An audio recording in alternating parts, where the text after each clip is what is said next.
Kronologi kecelakaan maut di Pelaju Palembang, bertengkar dengan pacar sebelum pergi.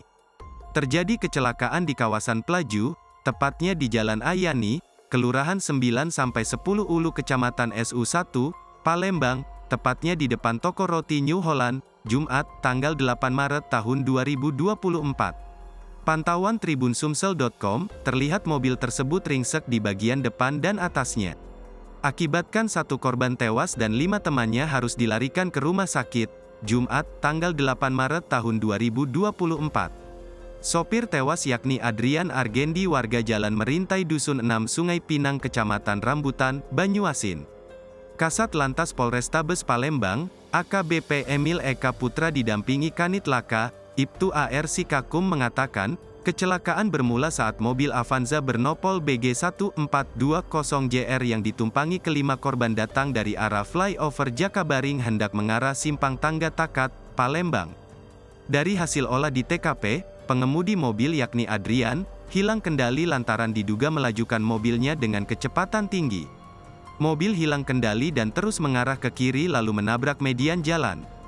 Mobil kemudian menabrak tiang telepon dan pohon yang berada di sisi kiri jalan. Hilang kendali, jadi akibat laka lantas ini, 1 meninggal dunia atas nama Adrian dan 5 temannya harus dilarikan ke RS Muhammadiyah Palembang, katanya. Ditambahkan Emil, diduga kelalaiannya terletak pada pengendara mobil Toyota Avanza BG1420JR. Ayah korban, Hasta mengatakan, anak pergi dari rumah pada Kamis, tanggal 7 Maret tahun 2024, sekitar pukul 16 waktu Indonesia Barat. Pamit Pak kemarin sore. Awalnya Andrian, anak saya ini cerita dengan ibu sedang ribut dengan pacarnya DN, ucap sang ayah saat ditemui di RSUD Bari Palembang, Jumat, tanggal 8 Maret tahun 2024. Lalu Andrian meminta selesaikan dengan ibu, namun sang ibu tidak mau. Minta bantu dengan ibunya untuk menyelesaikan masalah tersebut. Namun ibunya pun tidak mau. Lalu, Adrian pun pergi bersama teman-temannya katanya. Lanjut dikatakan, saat pergi meninggal rumah dirinya sempat melarang Adrian untuk pergi, namun anaknya masih pergi. Dirinya tidak menyangka sekitar pukul 8.30 waktu Indonesia Barat, sambung Hasta, dirinya mendapatkan telepon dari teman anaknya.